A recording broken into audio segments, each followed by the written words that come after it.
कल तक हम आपको आइडियल सॉल्यूशन में उसके डेफिनेशंस, उनके कैरेक्टर बतलाए थे।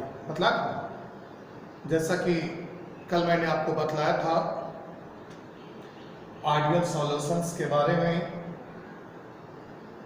नहीं उसमें बतलाए थे कि वैसे विलयन जो प्रत्येक मात्रा एवं तापक्रम पर राउल्ट के नियम का पालन करते हैं और वे आइडियल सॉल्यूशन यानी आदर्श विलयन कहलाते हैं, है ना जी। उसके बाद मैंने आपको बताया था कि आइडियल सॉल्यूशन होने के लिए कौन कौन सा कंडीशन है। फिर ये भी बताए थे आइडियल सॉल्यूशन के क्या क्या कैरेक्टर हैं, आइडियल सॉल्यूशन के कुछ प्रमुख विशेषताओं के बारे में, कुछ महत्वपूर्ण गुणों के बारे में। हालांकि बहुत से लोगों को ऐसा लगा कि सर 8 कैरेक्टर याद रखना है, तो नहीं, अगर संभव हो पाता है तो 8 कैरेक्टर आप याद रखेंगे तो आप किसी भी प्रॉब्लम का आसानी से जवाब दे पाएंगे। और जिनको लगता है कि इतना बता दिए सर, तब वो केवल इस 8 में से कोई 3 कैरेक्टर को आप चुन लीजिएगा, है ना, जो आपके रेंज का होगा और वही 3 आप अपना याद रखिएगा, ठीक। और वैसे तो आप हमारे साथ उतना दिन से जुड़े हुए हैं तो आप देखते ही होंगे कि मैंने शुरू में ही आपको बताया था कि जो भी टॉपिक बताऊंगा वो कंप्लीट जानकारी के साथ, ऐसा नहीं होगा कि उस टॉपिक के बारे में आपको कुछ वैसा रहेगा जो कि आपको जानकारी नहीं होगी। कोई भी सीनियर, जूनियर या क्लास फेलो जो भी आपसे उस टॉपिक का क्वेश्चन पूछेंगे, आप ज़्यादा से ज़्यादा प्रॉब्लम का आंसर कर पाएंगे। तो ऐसा नहीं देखना है कि ये वो बहुत कम बताएं, ये की वो की बहुत कम बताते हैं, आप इतना लिखाते हैं। जो सिलेबस है वही हम आपको बतला रहे हैं, है ना। तो अब आगे देखिए, आज जो हम बता रहे हैं वो है आइडियल सॉल्यूशन के ग्राफिकल रिप्रेजेंटेशन, यानी आदर्श विलयन के ग्राफीय निरूपण, यानी आदर्श विलयन को ग्राफ से किस प्रकार सूचित करेंगे उसके बारे में, है ना। तो आज है लेक्चर 5,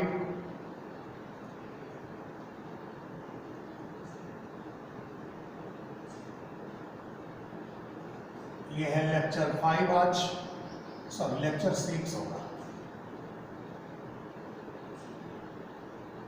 लेक्चर 6 है और टॉपिक है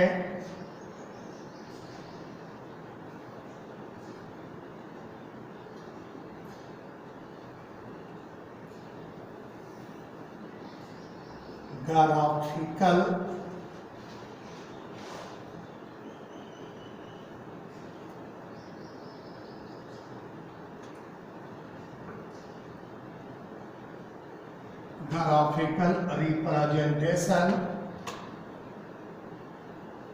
एंड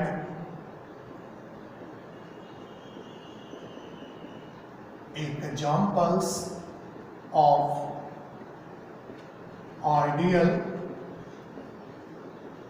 सॉल्यूशन। टॉपिक ये है।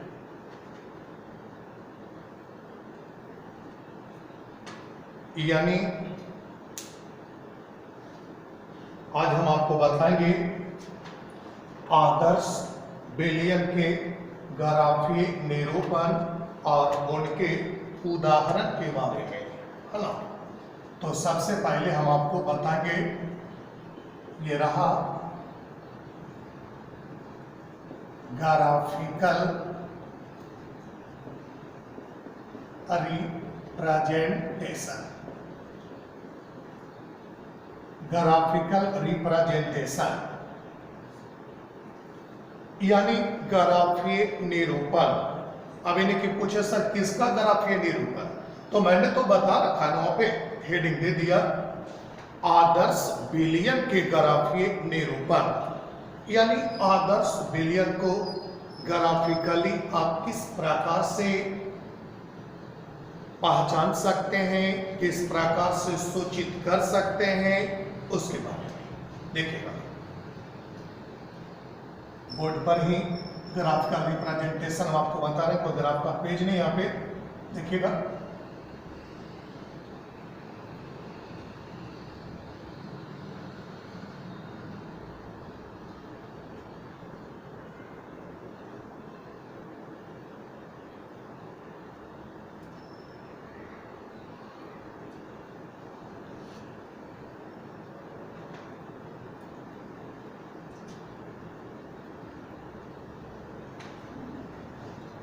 ये लिखा ए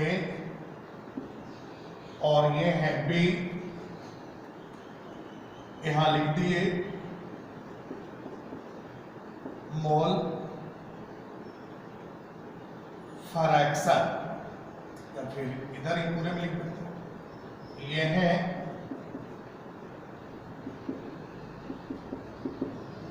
मोल फ्रैक्शन XA बराबर 1, XB बराबर 0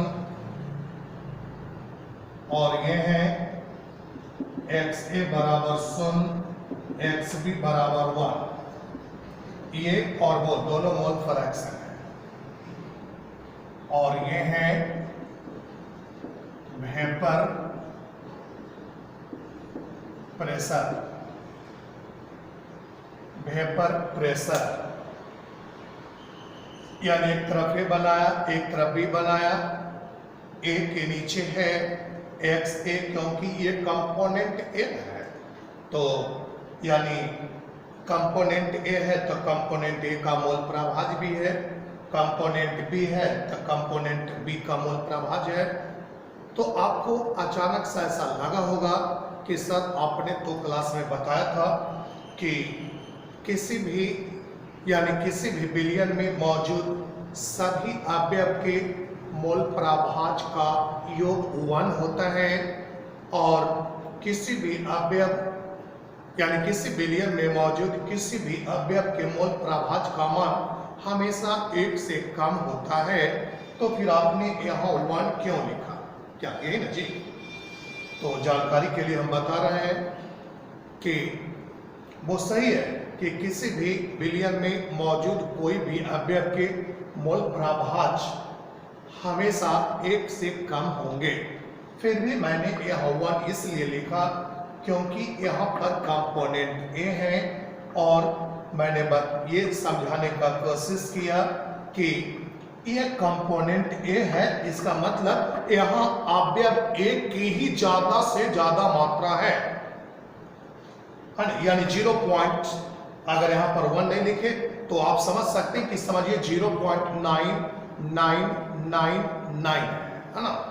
तो इसलिए अवयव ए है, इसलिए यानी ज्यादा से ज्यादा मात्रा में ए है, इसलिए उसके मोल प्रभाज्य को 1 मान सकते हैं। बी की मात्रा यहाँ पर काफी कम है, इसलिए वो 0 मान लिए। हाँ, ये बी है, यहाँ पर अवयव बी की बात करें तो मोल प्रभाज्य 1 हुआ, XA 0 हुआ। अब इसमें देखिए ग्राफ बना रहा है,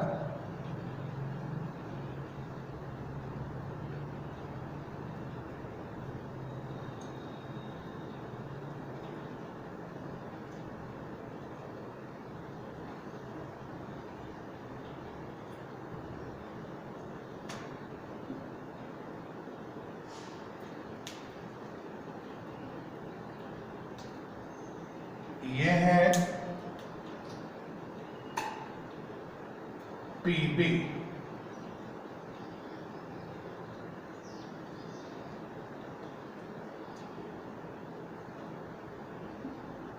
P डिग्री B है तो P डिग्री B, A है तो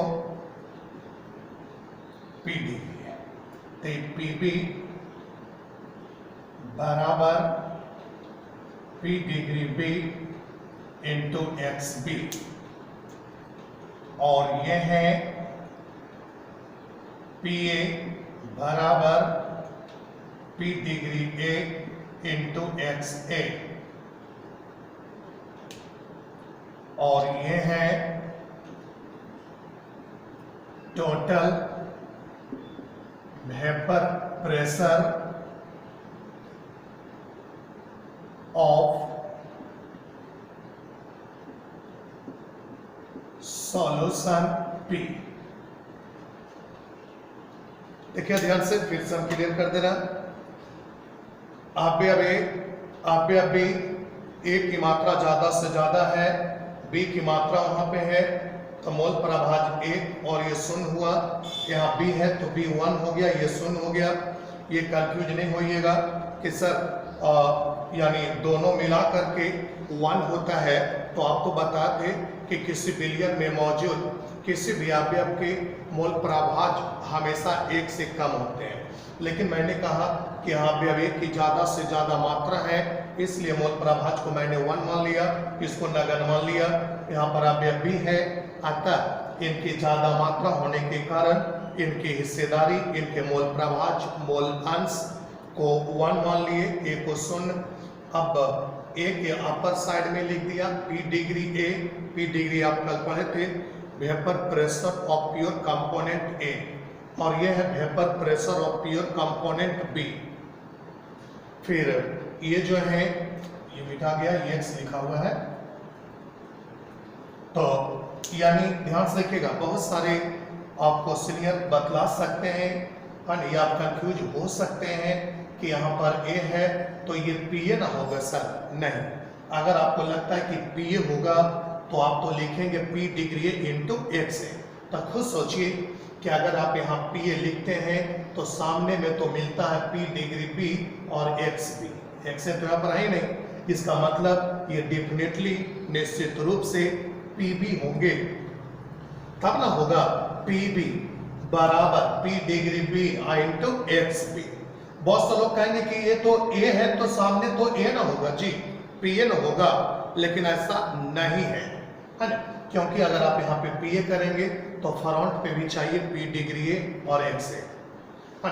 इसी तरीके से अब इधर P डिग्री A है और X है, तो ये मैंने ये P डिग्री A और X है, इसका मतलब यहाँ पर PA होगा, तब ना PA बराबर P degree A into X होंगे, ठीक। और ये total vapour pressure of solution P है, P का मतलब कल देख पढ़वे के थे PA प्लस PB, ठीक। ये डायग्राम में आपको क्या करनी है कि ये स्ट्रेट में रखना है, स्ट्रेट।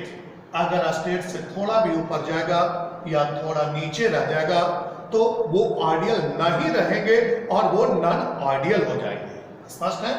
तो हमेशा स्ट्रेट में रखना है, ये भी स्ट्रेट में रहेंगे और ये भी स्ट्रेट में ही रखना है, ठीक। तो ये था आदर्श विलयन का ग्राफी निरूपण।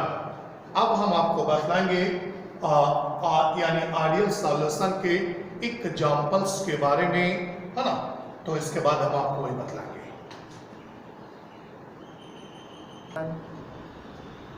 देखिए एग्जांपल्स के बारे में बात कर रहे हैं, ये है एग्जांपल्स, यानी एग्जांपल्स ऑफ आइडियल सॉल्यूशन। देखिए एग्जांपल्स ऑफ आइडियल सॉल्यूशन यानी आदर्श विलयन के उदाहरण, आदर्श विलयन के उदाहरण। देखिए number 1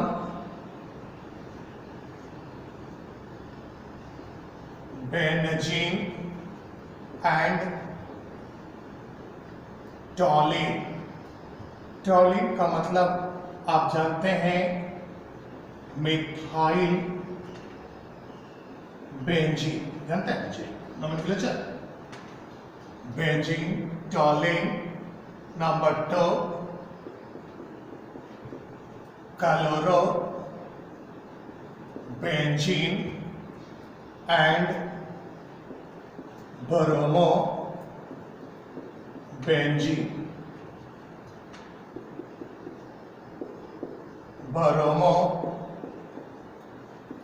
benzene and iodo benzene. Number 4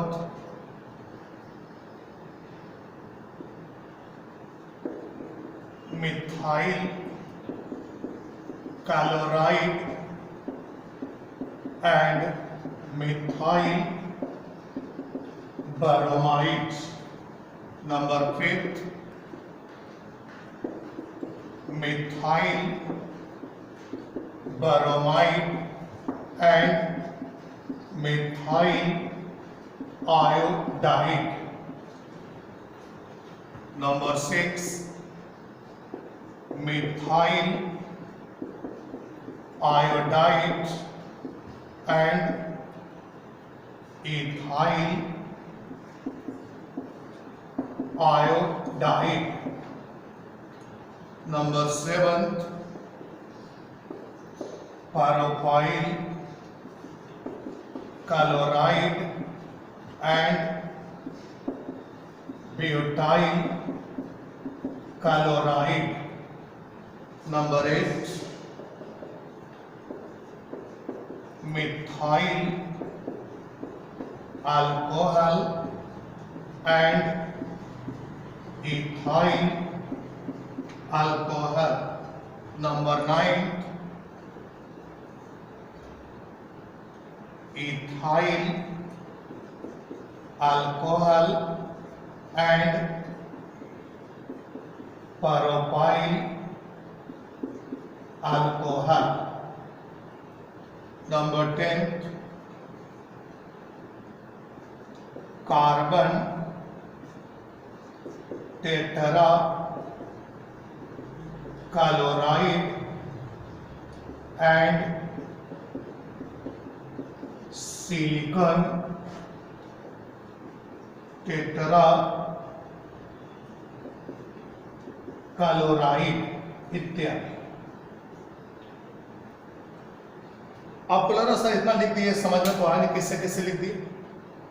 खैर समझिएगा तो समझ में निश्चित रूप से आएगा, थोड़ा ध्यान दीजिएगा। समझना बिल्कुल आसान है, आइडियल सॉल्यूशन का उदाहरण देना बिल्कुल आसान है। सुनिए समझिए क्या करना है आइडियल सॉल्यूशन में। जैसे मैंने लिखा बेंजीन, तब बेंजीन हो गया 6 कार्बन का मेंबर, तो आप एक कार्बन अपर कर दिए तो हो गया मिथाइल बेंजीन, आइडियल हो गया। अगला लिखा क्लोरो बेंजीन, 2 मेंबर, एक क्लोरीन और एक बेंजीन। तो क्या करना, एक को कांस्टेंट रखना, तो बेंजीन को बेंजीन रहने दिया। अब क्लोरो के जगह पर एक स्टेप ऊपर चल जाएंगे तो ब्रोमो हो जाएगा, तो क्लोरो बेंजीन ब्रोमो बेंजीन कर दिया। ठीक, अगला लिखा ब्रोमो बेंजीन, तब बेंजीन को एकदम कांस्टेंट रखा दोनों में। आई ब्रोमो था तो इसमें एक अपर जा सकते हैं या एक लोअर आ सकते हैं, तब ब्रोमो के जगह पर आप क्लोरो लिख सकते हैं तो लोअर आ गए, या आयोडो लिख सकते हैं तो अपर आ गए। मतलब 2 मेंबर वाला अगर कंपाउंड है तो एक मेंबर को ऊपर या नीचे कीजिए, तब ब्रोमो बेंजीन तो आयोडो बेंजीन। ध्यान रखिए मिथाइल क्लोराइड 2 टर्म, एक मिथाइल यानी अल्काइल ग्रुप और एक हाइलाइड ग्रुप। तो अल्काइल ग्रुप को मैंने नियत रखा, मिथाइल का मिथाइल लिख दिया। अब क्लोराइड है तो एक स्टेप ऊपर चल गए तो हो गया ब्रोमाइड्स। ठीक, उसी तरीके से देखें, पुनः लिखे मिथाइल ब्रोमाइड, है ना, तो एक हो गया अल्काइल ग्रुप और एक हाइलाइड ग्रुप। तो अल्काइल को वैसा ही रहने दिया, तब मिथाइल का मिथाइल हो गया। ब्रोमाइड के जगह पर आप एक ऊपर चल जाइए तो आयोडाइड होगा, या एक नीचे आ जाइए तो क्लोराइड होगा, जो मन होगा वो लिख देंगे। जैसे हम लिखे, अगला देखिए मिथाइल आयोडाइड, तो ये अल्काइल ग्रुप है या हाइलाइड है। मन हुआ अभी हाइलाइड को चेंज हम नहीं करना है, हाइलाइट को कांस्टेंट रख के देखना दोनों में। और अल्काइल को मैंने, अल्काइल को आप एक अपर चाहे एक लोअर कर सकते हैं, तो मिथाइल से तो लोअर होगा तो अपर कर दिए, इथाइल कर दिए, एक अपर। इन केस यहाँ मिथाइल लिख दिया वहां डेकाइल लिख देंगे तो तब वो आइडियल नहीं होगा। आइडियल का मतलब कल ही बताए थे कि दोनों अवयव के आकार, आकृति एवं गुण लगभग समान होनी चाहिए, है ना, इसलिए आप ऐसा नहीं कर सकते, ज्यादा मेंबर चेंज नहीं करना चाहिए। देखिए प्रोपाइल क्लोराइड, क्लोराइड को कांस्टेंट रखा, तब प्रोपाइल के जगह पर ब्यूटाइल कर दिए। क्या प्रोपाइल के ऊपर ब्यूटाइल कर दिए। आप चाहते तो प्रोपाइल के जगह पर इथाइल कर सकते थे, लेकिन मिथाइल नहीं, ठीक, क्योंकि वो दू कम हो जाएगा। प्रोपाइल लिखे थे, आप ब्यूटाइल लिखे हैं, ब्यूटाइल लिख सकते हैं, लेकिन पेंटाइल नहीं कर सकते हैं, ठीक। अगर आपको लग रहा सर ये प्रोपाइल को ब्यूटाइल कर देते हैं और क्लोराइड को ब्रोमाइड कर देते हैं, नहीं। अगर दो टर्म है तो किसी एक टर्म को ही एक अपर ले जाइए और एक लोअर ले जाइए। तो मिथाइल अल्कोहल, अल्कोहल को कांस्टेंट रखा, तब मिथाइल के जगह पर इथाइल कर दिए। प्रोपाइल नहीं कर सकते, इथाइल कर दिए। हाँ, इथाइल रहता तो प्रोपाइल कर लेते, जो लिखा हुआ इथाइल अल्कोहल तो प्रोपाइल अल्कोहल, अल्कोहल दोनों में कांस्टेंट है, इथाइल के जगह पर प्रोपाइल कर लिया। ये है carbon tetra chloride, tetra chloride को मैंने समान रखा। तो आप जानते हैं ना, कार्बन के ठीक नीचे कार्बन जो कि ग्रुप 14 का मेंबर है, ग्रुप 14 के तत्व हैं, तो कार्बन के ठीक नीचे कौन है? सिलिकॉन। तो कार्बन को चेंज करके मैंने यहाँ सिलिकॉन लिख दिया। टेट्रा क्लोराइड को समान रखा, टेट्रा क्लोराइड, खाली कार्बन के जगह पर सिलिकॉन कर दिया। स्पष्ट है, ठीक। अब ये आइडियल सॉल्यूशन समाप्त हो गए। अब बात कर रहा हूं मैं नॉन आइडियल सॉल्यूशन के बारे में। नॉन आइडियल सॉल्यूशंस, या इसी को आप कहते हैं real solutions. Non ideal solution और रियल सॉल्यूशन, यानी नॉन आइडियल सॉल्यूशन अनादर्स विलियन, उसी को रियल सॉल्यूशन, रियल मीन्स वास्तविक होता है, रियल सॉल्यूशन भी कहा जाता है। तो मैं आपको ही बताया था ना, आइडियल सॉल्यूशन मतलब जो राउल्ट का भक्त होता है, राउल्ट का गुणगान करता है, यानी जब तक जिंदा रहता है राउल्ट का भक्त बनकर रहता है, वो आइडियल सॉल्यूशन होता है। और यह नॉन आइडियल मतलब राउल्ट के ऑर्डर का ओबे नहीं करेगा, राउल्ट का सपोर्टर नहीं होगा, वो नॉन आइडियल सॉल्यूशन होंगे। स्पष्ट है? यानी वैसे विलियन जो किसी भी मात्रा या तापक्रम पर राउल्ट के नियम का पालन नहीं करेंगे, नॉन आइडियल सॉल्यूशन होंगे। और यही सॉल्यूशन रियल सॉल्यूशन के नाम से भी जाने जाते हैं। तो ये रहा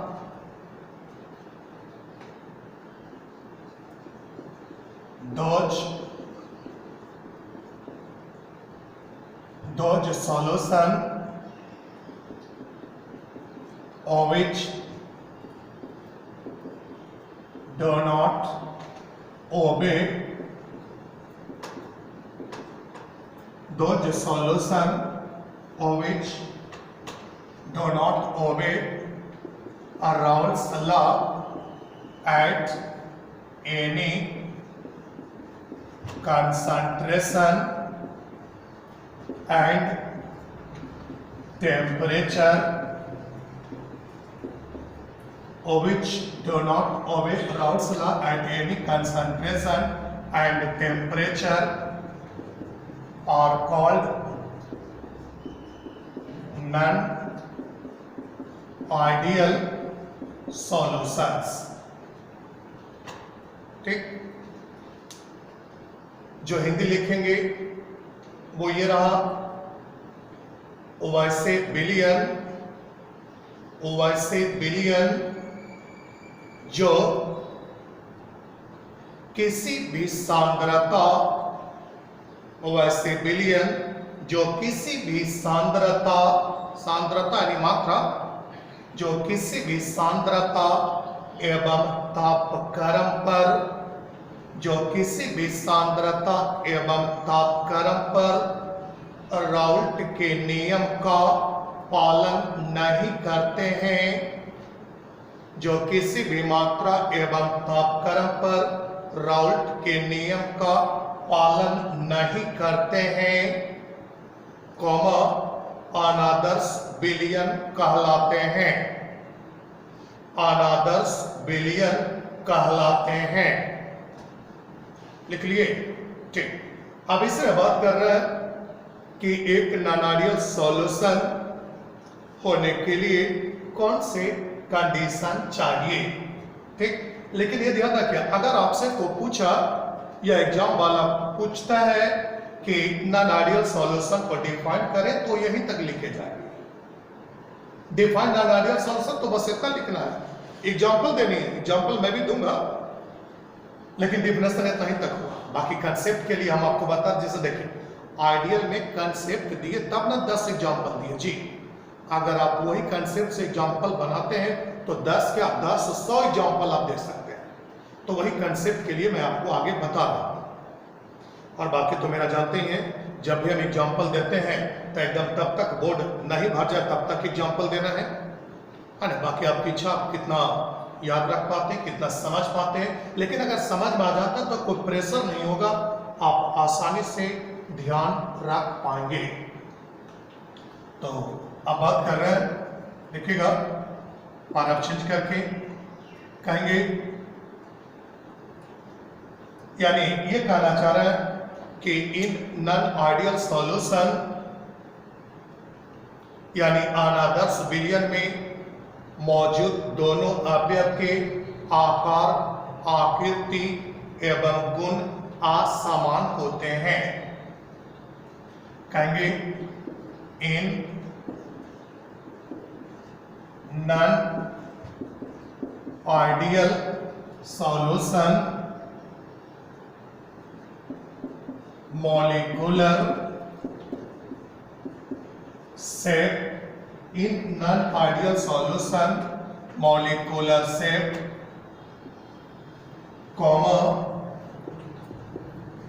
size and character in non-ideal solution molecular shape, size and character of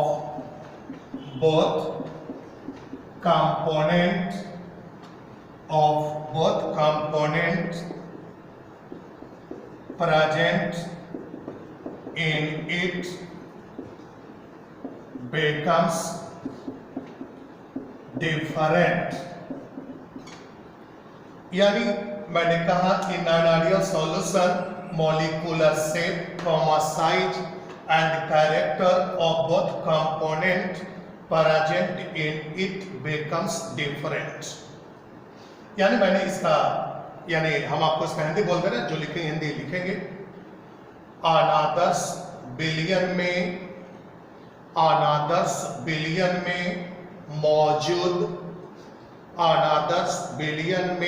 मौजूद दोनों अवयव के, अनादर्श विलयन में मौजूद दोनों अवयव के आणविक आकार, आकृति एवं गुण, अनादर्श विलयन में मौजूद दोनों अवयव के आणविक आकार, आकृति एवं गुण असमान होते हैं।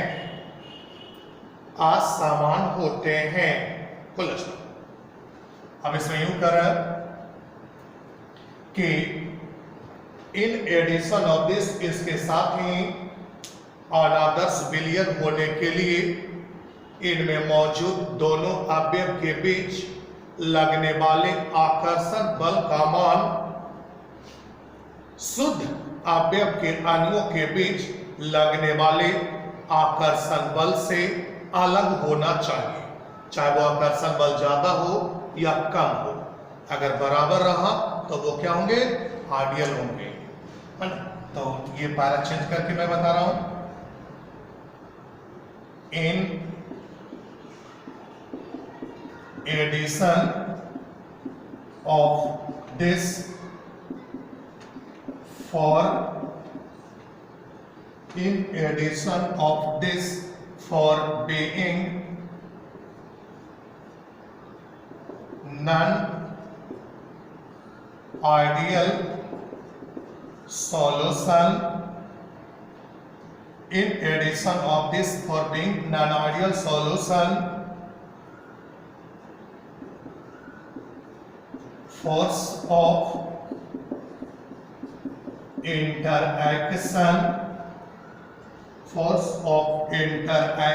between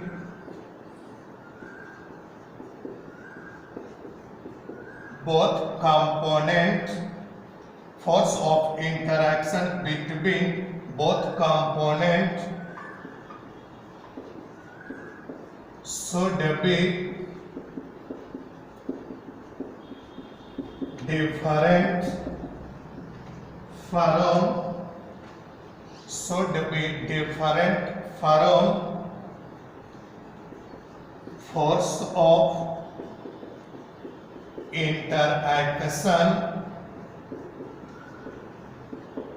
force of interaction operates among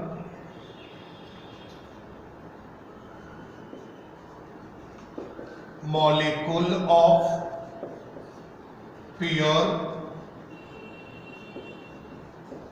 component. यानी मैंने कहा in addition of this, for being non-ideal solution, force of interaction between both components should be different from force of interaction operates among molecule of pure component. जो हिंदी लिखेंगे, यहां से हिंदी बोल रहा हूं, अनादर्श और इसके साथ ही अनादर्श विलयन होने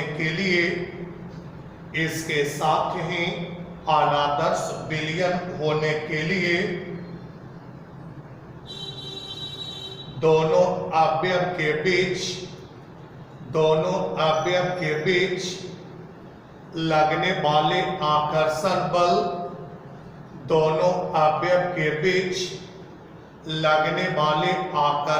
बल, अपने में मौजूद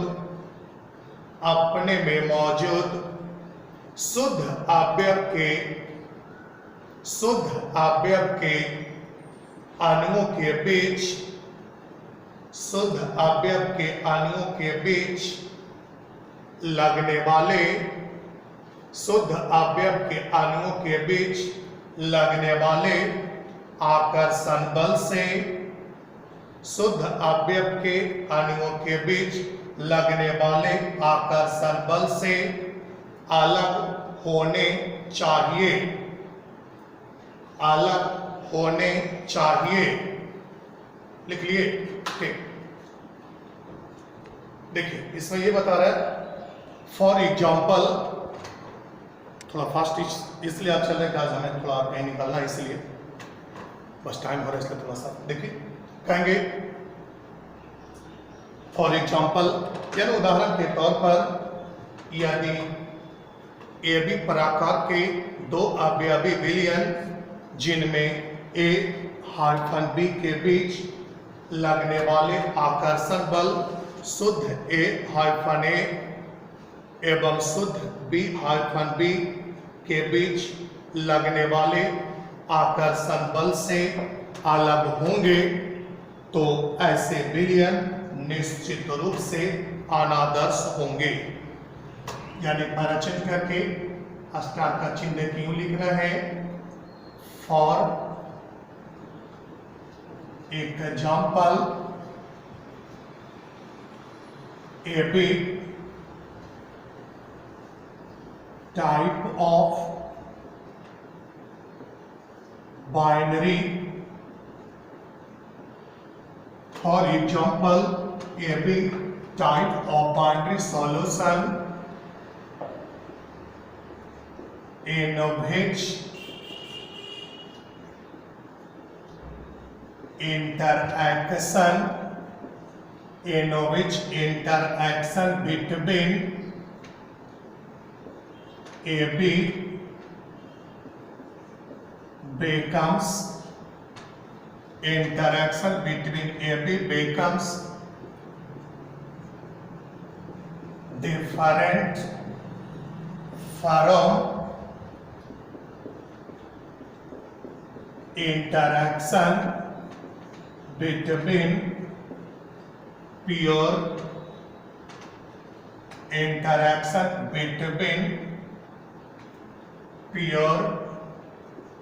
A and pure B-B, then such type of solution will be definitely non-ideal।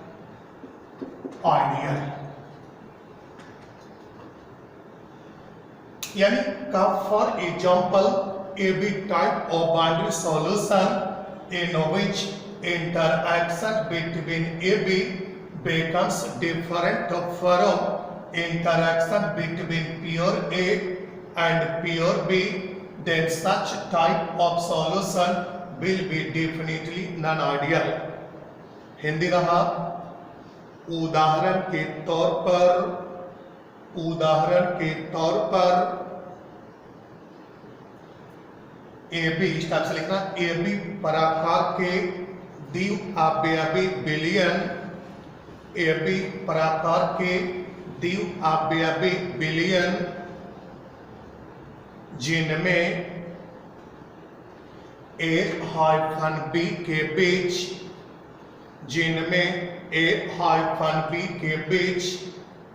लगने वाले आकर्षण बल, ए हाइफन बी के बीच लगने वाले आकर्षण बल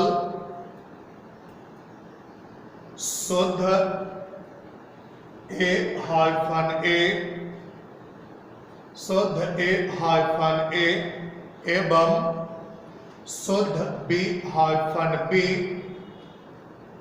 के बीच लगने वाले आकर्षण बल से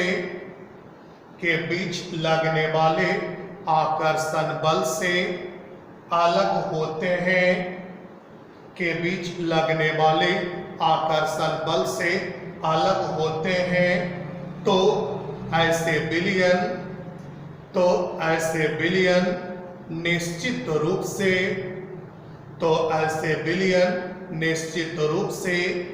अनादर्श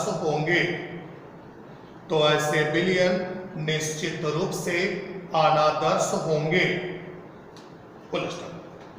अब इसमें यूं कर रहा है, इन सच solution present no any component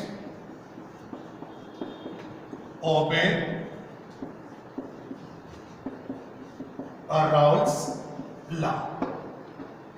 In such solution present no any component obey Raoult's law। Hindi हो गया, ऐसे विलयन में मौजूद कोई भी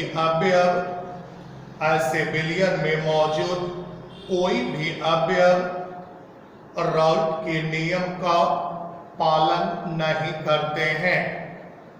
ऐसे विलयन में मौजूद कोई भी अवयव राउल्ट के नियम का पालन नहीं करते हैं।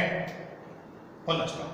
परीक्षण के लिखना है, that is P A not equal to P degree A into X A, P B not equal to P degree B into X B, and total vapour pressure of solution,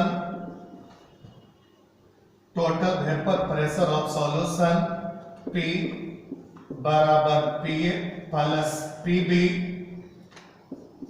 not equal to P degree A into XA plus P degree B into XB। यानी मैंने कहा अनादर्श विलयन, वो तो परिभाषा में ही बताया था मैंने कि अनादर्श विलयन में मौजूद कोई भी अवयव राउल्ट का सपोर्ट नहीं करता है, यह राउल्ट का नियम फॉलो नहीं करता है। तो हिंदी अंग्रेजी कॉमन है ये, P A not equal to P degree into X, P B not equal to P degree B into X B, खाली इसका हिंदी लिख देना। एवं घोल के कुल वाष्प दाब एवं घोल के कुल वाष्प दाब एवं घोल के कुल वाष्प दाब, ब्रैकेट में लिखा P, ब्रैकेट में लिखना P और बाकी हिंदी अंग्रेजी कॉमन है, बराबर PA plus PB not equal to P degree A into XA plus P degree B into XB। लिख लिए, बस इतना ही तक कर रहा है। आगे अगले क्लास में थोड़ा काम है आज, इसलिए और बाहर निकलना कहेंगे, इसलिए आज तक इतना ही बस।